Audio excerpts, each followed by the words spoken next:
So ഇന്ന് നമ്മുടെ കൂടെ ഒരു ഒബൻ്റെ റോർ EZ സിഗ്മ എന്ന് പറഞ്ഞ ഒരു മോഡലാണുള്ളത്. ഇത് ഒരു യൂസർ റിവ്യൂ വീഡിയോ ആണ് നമ്മുടെ. അതായത് ഈ വണ്ടി ഏകദേശം എടുത്ത അനൂപ് എന്നാണ് ആളുടെ പേര്. ആൾ 2500 കിലോമീറ്ററും ഏകദേശം 2 മാസവും ഈ വണ്ടി ഉപയോഗിക്കുന്നു. അപ്പോൾ പുള്ളിയുടെ നിന്ന് തന്നെ നമുക്ക് ഈ ഒരു വണ്ടിയുടെ യൂസർ എക്സ്പീരിയൻസും എല്ലാ കാര്യങ്ങളും ഒന്നറിയാം. അപ്പോൾ ഇതാണ് അനൂപേട്ട. അപ്പോൾ താങ്ക്സ് ഫോർ കമ്മിങ്. അപ്പോൾ വണ്ടി എങ്ങനെ ഇതിലേക്ക് വന്നു, അല്ലെങ്കിൽ എങ്ങനെ ഈ ഇലക്ട്രിക്, ഇപ്പോൾ എല്ലാവരും ഇലക്ട്രിക് പയ്യെ എടുത്ത് തുടങ്ങിയിട്ടേ ഉള്ളൂ.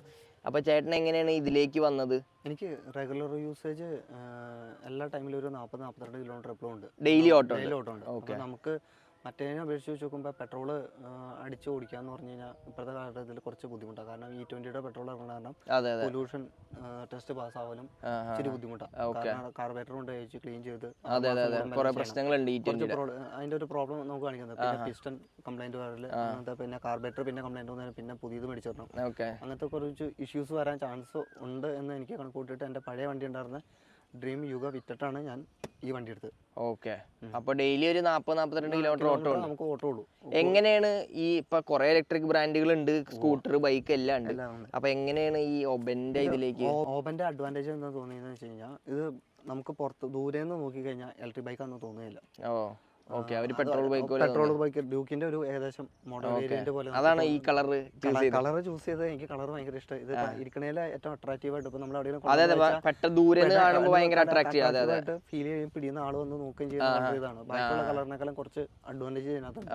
അപ്പൊ അത് കണ്ടിട്ട് എടുത്താൽ. പക്ഷെ നമുക്ക് ഫ്രണ്ടിൽ നിന്ന് എവിടെയെങ്കിലും സൈഡിൽ നിന്ന് നോക്കുകയാണെങ്കിൽ ഇലക്ട്രിക് ബൈക്ക് അന്ന് തോന്നിയില്ല. കാരണം എന്താ വെച്ച് കഴിഞ്ഞാൽ വണ്ടി ഇരിക്കുന്നത് ഡിസൈൻ ചെയ്തേക്കണേ. നമ്മൾ അടുത്ത് വന്നിട്ട് ഒന്നെങ്കിൽ നമ്പർ പ്ലേറ്റ് ആണ്, അല്ലെങ്കിൽ അടുത്ത് വന്നിട്ട് നമ്പർ പ്ലേറ്റ് കണ്ടാൽ മാത്രമേ മനസ്സിലാവുള്ളൂ.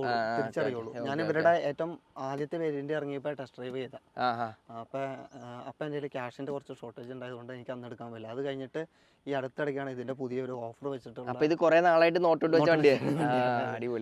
അപ്പൊ അതിന്റെ വേരിയന്റില് എന്തോന്ന് പറയാ, എടുക്കാനുള്ളൊരു ഫിനാൻഷ്യൽ ബാക്ക്ഗ്രൗണ്ട് കുറച്ച് കുറവായതുകൊണ്ട് ആ ടൈമിൽ എടുത്തില്ല. പക്ഷെ ഇതിന്റെ പുതിയ ലേറ്റസ്റ്റ് വേരിയന്റ് ഇറങ്ങിയപ്പോൾ അതിന്റെ അഡ്വാൻറ്റേജ് എന്താണെന്ന് ചോദിച്ചുകൊണ്ട് ഒരു ദിവസം അവരുടെ ഷോറൂമിൽ പോയി.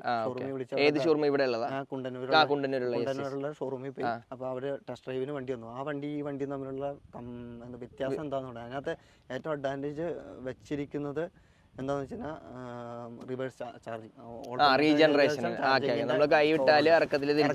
ചാർജ് ചെയ്തിട്ട്. പിന്നെ മൈലേജിൽ വലിയ വേരിയേഷനിലും വണ്ടി ഓടിക്കാൻ സുഖം. അവരുടെ നേരത്തെ ഉണ്ടായിരുന്ന വേരിയന്റും ഓടിക്കാൻ നല്ല സുഖം. ബാക്കിലേക്കാണ് ആൾക്ക് ഒരിക്കലും നടുവിന് അടിക്കുന്ന രീതിയിലുള്ള ഒന്നുമില്ല. സസ്പെൻഷൻ പക്ക സ്മൂത്താണ്. അങ്ങനെയാന്ന് വെച്ച് കഴിഞ്ഞാൽ ഞാൻ ബാക്കിൽ ഒരാളെ ഇരുത്തി ഒരു ദിവസം ഡ്രൈവ് ചെയ്ത് ആളോട് ചോദിച്ച് ഞാൻ റിവ്യൂ എടുത്തു. അങ്ങനെ എടുത്താണ്. അതുകൊണ്ട് ബാക്കും വേറെ പ്രശ്നമില്ല. എനിക്ക് പിന്നെ മറ്റേ വണ്ടി എന്ന് വെച്ച് കഴിഞ്ഞാൽ 2 ഷോക്കുള്ള ടൈമിലുണ്ട്. നടുവിന് കുഴി വീടുമ്പോൾ അടിക്കുന്ന സൗണ്ട് ഉണ്ട്. ഇതാകുമ്പോ അതില്ല, സുഖമായിട്ട് ഓടിക്കാം. പിന്നെ ടിപ്പറിന്റെ സൈഡിൽ പോകുമ്പോൾ ഇലക്ട്രിക് വണ്ടിയാണെങ്കിൽ കാറ്റ് പിടിക്കുന്നുള്ള പേടിയില്ല. ഇത് കാറ്റ് പിടിക്കില്ല. ഞാൻ ടോറസിന്റെ സൈഡിൽ കൂടെ വരെ കൊണ്ടുപോയി. ഒരു പ്രശ്നമില്ല. അടിപൊളി. അപ്പൊ വണ്ടി അത്യാവശ്യം റോഡിലായാലും നല്ല സ്റ്റേബിൾ ആയിട്ട് ഇവരുടെ ഏറ്റവും സൂപ്പർ പവർ കിട്ടുന്ന ഹവാക്ക് എന്ന് പറഞ്ഞൊരു അത് ഹൈ പവറിൽ കയറും. വണ്ടി നമ്മുടെ പേടിപ്പിക്കുന്ന നല്ല സ്പീഡാണ്. ഒരു 90 അബോ 96 അറൗണ്ട് കൈ കൊടുത്ത ഓൺ ദ സ്പോട്ടിൽ കയറും.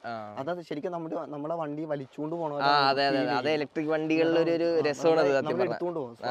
മറ്റേ പെട്രോൾ വണ്ടീനെ പോലെ അല്ല, ഒരു സമയം എടുത്തല്ലേ ഒറ്റയടിക്കും. പിടിന്ന് ടക്കേന്ന് പറഞ്ഞ് കയറുക. നമ്മളിങ്ങനെ നമ്മുടെ ബാക്കിലേക്ക് ഒന്ന് വലിച്ചിട്ട് കയറണമല്ലോ അങ്ങനെ ഫീൽ ചെയ്യും. അത്രയും പവർഫുൾ ആയിട്ടുള്ള ഒരു ഡ്രൈവ് എനിക്ക് കിട്ടും. ഞാൻ ഏറ്റവും കൂടുതൽ യൂസ് ചെയ്യുന്നത് ഈക്കോ മോഡലാണ്. മൈലേജ് കൂടുതൽ കിട്ടും. ഏകദേശം ഇപ്പൊ എത്ര കമ്പനി എത്ര ഈ ഒരു വേരിയന്റ് ഈ EZ സിഗ്മയ്ക്ക് എത്ര പറഞ്ഞേ? എനിക്ക് എൻ്റെ അടുത്ത് ചെന്നപ്പോൾ തന്നെ ഒരു 140 കിട്ടുള്ളൂ. പിന്നെ നമ്മൾ ഓടിക്കണതിനനുസരിച്ചിട്ടുള്ള വേരിയേഷൻ ഉണ്ട്. പക്ഷേ അവർ പറഞ്ഞത് കറക്റ്റാണ്. കാരണം ഓടിക്കണതിനനുസരിച്ച് വേരിയേഷൻ ഉണ്ടെങ്കിൽ ചില സമയത്ത് 150 ഒക്കെ കിട്ടുന്ന ടൈം കിട്ടുന്നുണ്ട്. കാരണം വെച്ചാൽ അത് ഓടിക്കണത് മര്യാദക്ക് പതുക്കെ ആക്സിലറേഷൻ കൊടുത്ത് അതായത് നമ്മൾ ഒരു നോർമൽ ആക്സിലറേഷൻ കൊടുക്കണ പോലെ പതുക്കെ പോയി കൊടുത്തിട്ട് പോകും. 150 വരെ കിട്ടിയിട്ടുണ്ട്. 150 വരെ കിട്ടുന്നുണ്ട്. എനിക്ക് നോക്കിയിട്ട് ചാർജിങ് സമയം എങ്ങനെയുണ്ട്? ഞാൻ ഡെയിലി കുത്തിടാറുണ്ട്. എത്ര ശതമാനം കുത്തി വരും? ഞാൻ എത്ര ശതമാനം ഡെയിലി, കാരണം എന്ന് വെച്ചാൽ നമുക്കൊരു എമർജൻസി എന്തെങ്കിലും ഒരു സിറ്റുവേഷൻ വരുന്ന സമയത്ത് എവിടെയെങ്കിലും ഒന്ന് പോകണമെന്ന് വിചാരിച്ചു കഴിഞ്ഞാൽ നമ്മൾ അതിന്റെ കണക്കൂട്ടിട്ടിട്ടാണ് ഞാൻ എന്റെ യൂസേജ് നോക്കിയിട്ടാണ് ഞാൻ കുത്തി വന്നത്. അപ്പം എനിക്കൊന്ന് എറണാകുളം പോയിട്ട് വരണം, ഞാൻ 2 ദിവസം കുത്തിടാതെ ഇരുന്ന് കഴിഞ്ഞാൽ ചിലപ്പോൾ ഇവിടെ എറണാകുളം പോക്കുന്നത് നടക്കില്ല. അപ്പൊ എല്ലാ ദിവസവും പ്രിപ്പയർഡ് ആണ്. പ്രിപ്പയർഡ് ആയിട്ട് വെച്ചാണ്. എനിക്ക് അതാണ് ബെസ്റ്റ്. ഇലക്ട്രിക് വണ്ടികൾ എപ്പോഴും ഫുൾ ടൈം ചാർജ് ചെയ്ത് വെക്കുക. ഫുൾ ടൈം ചാർജ് ചെയ്ത് വെക്കുകയാണെങ്കിൽ ഒന്ന് ബാറ്ററിക്ക് നല്ലതാണ്. ബാറ്ററിക്ക് ഏറ്റവും അഡ്വാൻറ്റേജ് എന്ന് വെച്ച് കഴിഞ്ഞാൽ എപ്പോഴും ഫാസ്റ്റ് ചാർജിങ് ഒഴിവാക്കിയിട്ട് സ്ലോ ചാർജിങ് ആണ് ബെറ്റർ. കാരണം എന്ന് വെച്ചാൽ ഞാൻ അന്വേഷിച്ചിടത്തോളം വെച്ചിട്ട് ഫാസ്റ്റ് ചാർജിങ് എന്ന് പറഞ്ഞാൽ നമ്മൾ ചെറിയ പൈപ്പിന്റെ ഉള്ളിലേക്ക് വലിയ പൈപ്പ് തള്ളി കയറ്റും. അത് ബാറ്ററിക്ക് കൂടുതൽ ലൈഫ് കുറച്ച് കൊണ്ടുവരാനേ സഹായിക്കുള്ളൂ. ഒരിക്കലും ഫ്യൂച്ചറിലേക്ക് അത് കൊണ്ടുപോകില്ല. പക്ഷേ ഇത് സ്ലോ ചാർജിങ് ആണെങ്കിൽ ബാറ്ററിയിൽ നോർമലി നമ്മൾ മൊബൈൽ ചാർജ് ചെയ്യണ പോലെ പതുക്കെ ചാർജ് ചെയ്തുള്ളൂ. പക്ഷേ ബാറ്ററിക്ക് കുറച്ചുകൂടെ ലൈഫ് കിട്ടും. പിന്നെ എന്താ പറയാ, നമ്മൾ സർവീസ് കൊടുക്കുന്നതും പ്രോപ്പറായിട്ടുള്ള കൊടുക്കുക. എൻ്റെ പിന്നെ ഫസ്റ്റ് സർവീസ് ഇതിന്റെ എല്ലാം 5000 കിലോമീറ്റർ വെച്ചിട്ട് അവർ ഡിവൈഡ് ചെയ്യണം. മറ്റുള്ള വണ്ടി പെട്രോൾ വണ്ടിയൊക്കെ എടുക്കുകയാണെങ്കിൽ 500 കിലോമീറ്റർ, 1000 പിന്നെ 5000 അങ്ങനെ കയറും. ഇതിന്റെ എല്ലാ 5000-ലാണ്. എങ്ങനെയുണ്ട് സർവീസ് എക്സ്പീരിയൻസ് ഒക്കെ? സർവീസിന് ഇപ്പൊ ഫസ്റ്റ് സർവീസ് പോയിട്ടില്ല. അല്ലാണ്ട് ഷോറൂമായിട്ട് എങ്ങനെയുണ്ട് ഇപ്പൊ വണ്ടി എടുക്കാൻ പോകുമ്പോൾ? വണ്ടി ഒരു സൈഡിൽ കൂടെ ഇറങ്ങിയപ്പോ ഒന്ന് ചെരിഞ്ഞായിരുന്നു. പക്ഷെ അവര് വിളിച്ചപ്പോ തന്നെ പറഞ്ഞപ്പോ തന്നെ ഇതിന്റെ സൈഡിന്റെ ഇത് ഒടിഞ്ഞു പോയായിരുന്നു. ഫുഡ് റെസ്റ്റ് ഒടിഞ്ഞായിരുന്നു. അപ്പൊ അവര് വിളിച്ചു പറഞ്ഞു സാറ് കൊണ്ടുവരാം, അപ്പൊ തന്നെ ചേഞ്ച് ചെയ്ത് തരാന്ന് പറഞ്ഞു. നമുക്ക് അപ്പൊ തന്നെ ചേഞ്ച് ചെയ്ത് തന്നു. സർവീസിനോ അങ്ങനെ വിളിച്ചാലോ പ്രോബ്ലം ഒന്നും എനിക്ക് വേറെ എന്തെങ്കിലും ഇഷ്യൂസ് ഫേസ് ഇല്ല, നിലവിലൊന്നും ഉണ്ടായിട്ടില്ല. പിന്നെ അവർ വിളിച്ചാലും അടുത്ത മാനേജർ ആണെങ്കിലും കുണ്ടന്നൂരിലെ മാനേജർ ആണെങ്കിലും പുള്ളിക്കാരൻ ഫുൾ ടൈം അവൈലബിൾ വിളിച്ചു കഴിഞ്ഞാൽ കിട്ടും. പിന്നെ സർവീസിൽ വിളിച്ചാലും അവര് വൺസ് എടുക്കാൻ പറഞ്ഞാൽ അവർ റിട്ടേൺ വിളിക്കാറുണ്ട്. സാർ എന്തിനാ വിളിച്ചതെന്ന് ചോദിച്ചുകൊണ്ട് വിളിക്കാറുണ്ട്. അപ്പൊ അങ്ങനത്തെ അപ്പൊ ഇതുവരെ ഒരു പ്രശ്നമായിട്ട് അങ്ങോട്ട് പോകേണ്ടി വന്നിട്ടില്ല. ഇഷ്യൂസ് ആയിട്ട് നമുക്കൊരു എന്താ പറയാ, ഒരു ത്രട്ടണിങ് എന്നുള്ള രീതിയിലേക്ക് ഇതുവരെ സിറ്റുവേഷൻ ആയിട്ട് പോകണില്ല.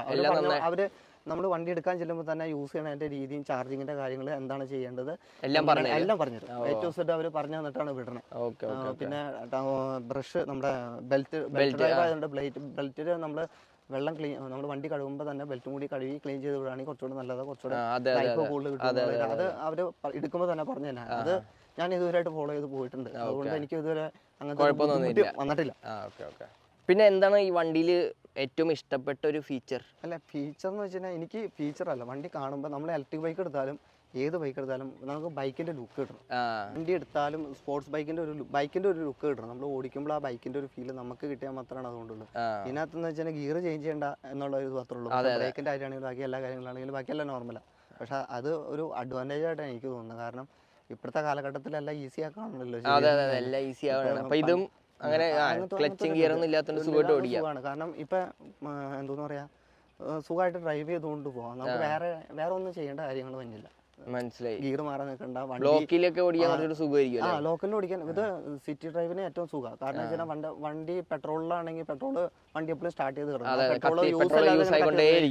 ഇതാകുമ്പോൾ ചെന്ന് നിർത്തി കഴിഞ്ഞാൽ ഓൺ ദ സ്പോട്ടിൽ തന്നെ എല്ലാം ആക്സിലറേഷൻ കുറച്ച് കഴിഞ്ഞാൽ എല്ലാം കട്ടായി. പിന്നെ ചാർജ് യൂസ് ചെയ്യണില്ല. പിന്നെ ആക്സിലേറ്റർ കൊടുക്കുമ്പോഴാണ് ബാറ്ററി ചാർജ് എടുക്കുന്നുള്ളൂ.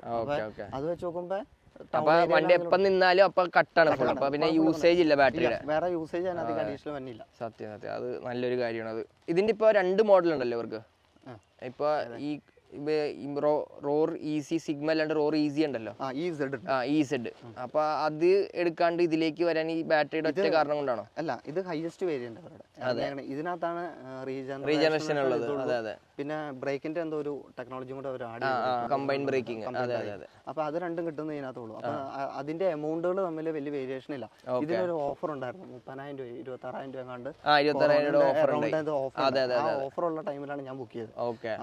അപ്പൊ എങ്ങനെ നോക്കിയാലും മറ്റേതിന് വലിയ ഓഫർ ഉണ്ടായില്ല. അപ്പോഴും ഒരു 10,000 രൂപയുടെ വേരിയേഷൻ വരുള്ളൂ. അപ്പൊ 10,000 രൂപയ്ക്ക് ആ ഒരു കമ്പൈൻ ബ്രേക്കിംഗ് റീജനറേഷൻ കിട്ടും. അപ്പൊ പിന്നെ ഞാൻ എന്തിനു ഹൈസ്റ്റിലേക്ക് നോക്കിയതുകൊണ്ട് അങ്ങനെയാണ് ഈ ഒരു മോഡലിലേക്ക്. വേറെ എന്താണ്, വേറെ എന്തെങ്കിലും വണ്ടി?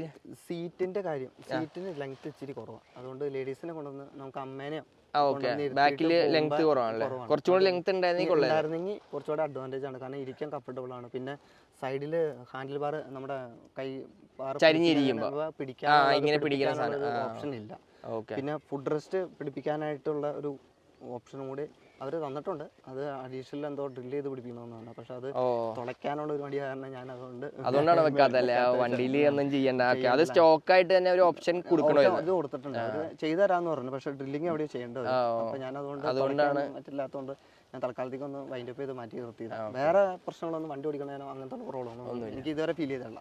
ചേട്ടൻ പറഞ്ഞു ചേട്ടൻ്റെ പെട്രോൾ വണ്ടി ആയിരുന്നു മുന്നേ. അപ്പോൾ അതും ഇതിൻ്റെ നമ്മൾ കോസ്റ്റ് എപ്പോഴും കാൽക്കുലേറ്റ് ചെയ്ത് നോക്കിയിട്ടുണ്ടോ? അത് നോക്കി. ഇതിപ്പോൾ എടുത്തിട്ട് 2 മാസമായി. കഴിഞ്ഞ മാസം എൻ്റെ കറണ്ട് ബില്ല് വന്നത്. അപ്പോൾ ഇത് എടുത്തിട്ട് ചെല്ലുന്ന സമയത്ത് ഒരു ബില്ല് വന്നായിരുന്നു. 1115 രൂപ 16 രൂപ ആ റേഞ്ച് ഉണ്ടായിരുന്നു വീട്ടിലെ ഇലക്ട്രിസിറ്റി ബില്ല്. അത് 2 മാസമാണല്ലോ നമുക്ക്. ഇത് എടുത്തതിന് ശേഷം എനിക്ക് വന്ന ബില്ല് 1511 രൂപ. 400-500 വ്യത്യാസം വന്നിട്ടുള്ളൂ. എനിക്ക് വലിയ എമൗണ്ട് ഒരു മാസം അല്ല 2 മാസത്തേക്ക് 2 മാസത്തേക്ക് അല്ലേ? 2 മാസത്തേക്ക് 500 രൂപ. അപ്പോൾ ഒരു മാസത്തേക്ക് 200-250 രൂപ ആയിട്ടുള്ളൂ. അത് ആ പെട്രോളിന്റെ കൺസംപ്ഷൻ വെച്ച് നോക്കുകയാണെങ്കിൽ ലാഭമാണ്. ഭയങ്കര ലാഭമുണ്ടോ? ലാഭമാണ്. ഒരു നേരത്തെ പെട്രോൾ പെട്രോൾ അടിക്കുമ്പോൾ എന്താ കുഴപ്പമെന്ന് വെച്ചാൽ നമുക്ക് ഡെയിലി പെട്രോളിന്റെ യൂസേജ് വേണം. പിന്നെ അത് കൂടാണ്ട് നമ്മൾ ഓയിൽ ചേഞ്ച് പ്രോപ്പറായിട്ട് ചെയ്യണം. ഫിൽറ്റർ ഇതിന് അങ്ങനത്തെ കാര്യങ്ങളൊന്നും ഇല്ലാത്തതുകൊണ്ട് തലവേനില്ല. ഇതിനകത്ത് ഈ വക കാര്യങ്ങൾ ഓയിൽ ചേഞ്ചിങ്ങോ അങ്ങനെയൊന്നും ഇല്ല. നമ്മൾ ആ കൊടുക്കുന്ന കാശ് തന്നെ ആ ഇലക്ട്രിസിറ്റിയുടെ ബില്ലാണ്. ഇതിപ്പോ എടുത്തത് 8 വർഷം അല്ലെങ്കിൽ 80,000 കിലോമീറ്റർ ഇല്ല വാറണ്ടിയിലെ ഞാൻ എടുത്താണ്. അപ്പൊ എനിക്ക് എന്താ ഗുണം എന്ന് വെച്ചാൽ 4 വർഷം കൊണ്ട് എൻ്റെ CC തീർന്നാലും CC എടുത്താലും അത് കഴിഞ്ഞിട്ട് കിട്ടുന്ന എല്ലാം പ്രോഫിറ്റ് ആണ്. പിന്നെ വാറണ്ടി നമ്മളെ അത്ര ഉണ്ടല്ലോ. അപ്പൊ പിന്നെ എക്സ്റ്റെൻഡ് ചെയ്തെടുക്കുമ്പോൾ അത്രയും കിലോമീറ്റർ പിന്നെ ഓടുകയാണ്. അപ്പോഴും നമ്മൾ പെട്രോൾ വെച്ചിട്ട് ഒരു 50,000 കിലോമീറ്റർ ഓടണമെങ്കിൽ ഇപ്പോഴത്തെ ഇത് വെച്ചിട്ട് റേറ്റ് എത്രയാണെന്ന് കാൽക്കുലേറ്റ് ചെയ്ത് നോക്കി കഴിഞ്ഞാൽ കറക്റ്റായിട്ട് കിട്ടും. ലാഭം എവിടെയാണ്. അപ്പൊ ഇത് എടുക്കുമ്പോ എങ്ങനെയല്ലേ പൊതുവെ നമ്മൾ വീട്ടിൽ പറഞ്ഞിട്ടൊക്കെയാണല്ലോ ചോദിച്ചിട്ടൊക്കെയാണല്ലോ ബൈക്കാണെങ്കിൽ എന്താണ്. അപ്പൊ ഈ ഇലക്ട്രിക് എടുക്കുവാന്ന് പറഞ്ഞപ്പോ എന്താ വീട്ടുകാര് ഒന്നും പറഞ്ഞൊന്നുമില്ല. ഞാൻ കാരണം എന്റെ കാര്യങ്ങളിൽ അവർക്ക് എന്തെങ്കിലും കൺഫ്യൂഷൻ ഉണ്ടായി എന്തിനാ ഇലക്ട്രിക് അങ്ങനെ എന്തെങ്കിലും എടുക്കണതിന്റെ കാരണം ഞാൻ അച്ഛൻ്റെ അമ്മയുടെ പറഞ്ഞു. കാരണം വെച്ചാൽ പെട്രോൾ അടിക്കുന്നതില് ഇപ്പൊ E20 പെട്രോൾ വന്നേക്കണ കാരണം അതൊരു പ്രോബ്ലമാണ്. കാരണം എന്റെ 2013 മോഡൽ ബൈക്കാണ്. അപ്പൊ ആ ബൈക്കിൽ പ്രോബ്ലംസ് ഇഷ്യൂസ് അതായത് മിസ്സിങ് കാണിക്കല് പിന്നെ അതൊക്കെ ആയി തുടങ്ങിയായിരുന്നു. അപ്പൊ നമ്മള് അത് വെച്ച് നോക്കുമ്പോ ഞാൻ പിന്നെ പെട്രോൾ എടുക്കുകയാണെങ്കിൽ വീണ്ടും പെട്രോൾ ബൈക്ക് എടുക്കുകയാണെങ്കിൽ ഇപ്പൊ വന്നതെല്ലാം 150 cc അങ്ങനെ CC കൂടിയതാണ്. അത്യാവശ്യം റേഞ്ച് ഉള്ളത്. അപ്പൊ വീണ്ടും പെട്രോൾ അടിക്കണം. പിന്നെ CCയുടെ കാശ് കൊണ്ട് ഞാൻ വീണ്ടും കൊടുക്കും. അപ്പൊ വരുമ്പോ ഒരു മാസം നല്ലൊരു എമൗണ്ട് മാറും. പെട്രോൾ ഇതും കൂടെ എമൗണ്ട്. പക്ഷെ ഇതാവുമ്പോ എനിക്ക് CCയുടെ കാശ് കുറച്ച് കൂടുതൽ വന്നാലും പെട്രോളിന് മറ്റേ ഇലക്ട്രിസിറ്റി ബില്ല് കുറച്ചേ വരുള്ളൂ. അപ്പൊ വെച്ച് നോക്കുമ്പോ എങ്ങനെ നല്ല വ്യത്യാസം ഉണ്ട്. 2 മാസം കൊണ്ട് 500 രൂപയാണ് ബില്ലിൽ വ്യത്യാസം വന്നേക്കണം. പക്ഷെ ഡെയിലി ഓട്ടോ ഉണ്ട്. എനിക്ക് ഡെയിലി എല്ലാ ദിവസവും എനിക്ക് ഓട്ടോ ഉള്ളതാണ്. എനിക്ക് കോളേജിൽ വന്നം തിരിച്ച് റിട്ടേൺ പോകണം. അത് എന്നുള്ള റൂട്ടീൻ. അപ്പൊ ഞായറാഴ്ച മാത്രമില്ല. ഞായറാഴ്ച മാത്രമേ ഇല്ലാത്തുള്ളൂ. ഞായറാഴ്ച സെക്കൻഡ് സാറ്റർഡേ 4th സാറ്റർഡേ ഇല്ലാത്തുള്ളൂ. ബാക്കി എല്ലാ ദിവസവും. പക്ഷെ എന്നാലും നമ്മൾ വീട്ടിലിരുന്നാലും വരുമ്പോൾ അപ്പോഴും യൂസേജ് ഉണ്ടായിട്ടുണ്ട്. ഇത് വണ്ടി ഓൺ റോഡ് എത്തപ്പോ എത്ര രൂപ? എനിക്ക് ഓഫർ പ്രൈസിൽ എല്ലാവരും കൂട്ടിയിട്ട് 165 ടോപ്പ് എൻഡ് അല്ലേ? ടോപ്പ് എൻഡ് അഡീഷണൽ വാറണ്ടി കൂടെ ആഡ് ചെയ്തെടുത്താണ്. അത് ഇതിന്റെ ചാർജറിന് അഡീഷണൽ വാറണ്ടി എടുത്തിട്ടുണ്ട്. ചാർജറിനും കൂടെ കൂട്ടിയിട്ടുണ്ട് എടുത്തിട്ടുണ്ട്. അത് അഡീഷണൽ 1300 രൂപ. പിന്നെ 13,000 രൂപ 80,000 കിലോമീറ്റർ അല്ലെങ്കിൽ 8 വർഷം വാറണ്ടിക്ക് 15,000 രൂപ അഡീഷണൽ. 15,000 1300 എക്സ്ട്രാ കൊടുത്ത് 165 അല്ലാണ്ട് അല്ലേ? 165. അപ്പൊ ഒരു 175-78 ആ റേഞ്ചിലായി. ഓക്കെ, ആ റേഞ്ചാണ് മൊത്തം വന്നേക്കണം. ഇപ്പൊ അത് കുറച്ചുകൂടെ ഫ്ലെക്സിബിൾ ആക്കിയിട്ടുണ്ട്. ഒരു ഓഫറും കൂടെ കണ്ടു പിന്നെ പുതിയ ഓഫർ വന്നിട്ടുണ്ട്. ഓക്കെ, സോ അപ്പോൾ അതൊക്കെയാണ് നമ്മുടെ അനൂപ് ചേട്ടൻ്റെ ഒരു എക്സ്പീരിയൻസ് കേട്ടോ. വണ്ടി എടുത്തിട്ട് 2500 കിലോമീറ്റർ 2 മാസമല്ലേ? 2 മാസമായിട്ടുള്ള പുള്ളിയുടെ ഒരു എക്സ്പീരിയൻസ് ആണ് ഞങ്ങളിപ്പോൾ കേട്ടത്. അപ്പോൾ നിങ്ങൾക്ക് എന്തെങ്കിലും കൂടുതൽ അറിയാനുണ്ടെങ്കിൽ ഒന്നെങ്കിൽ കമൻറ്റിൽ കമൻറ്റ് ചെയ്യാം, അല്ലെങ്കിൽ ഡയറക്റ്റ് മെസ്സേജ് അയക്കുക, അല്ലെങ്കിൽ ഒബൻ്റെ പേജിൽ പോയിട്ട് അവർക്ക് മെസ്സേജ് അയക്കുക, അല്ലെങ്കിൽ നിങ്ങൾക്ക് ഷോറൂമിൽ പോയി വണ്ടി കാണാം, വണ്ടി ടെസ്റ്റ് ഡ്രൈവ് ചെയ്യാം. അവിടെ അത്യാവശ്യം നല്ല സ്റ്റാഫുകളാണ്, ഞാനും പോയിട്ടുണ്ട്. അപ്പോൾ നിങ്ങൾക്ക് അതൊക്കെ ചെക്കൗട്ട് ചെയ്യാം. സോ താങ്ക് യു വേട്ടാ, താങ്ക് യു സോ മച്ച്.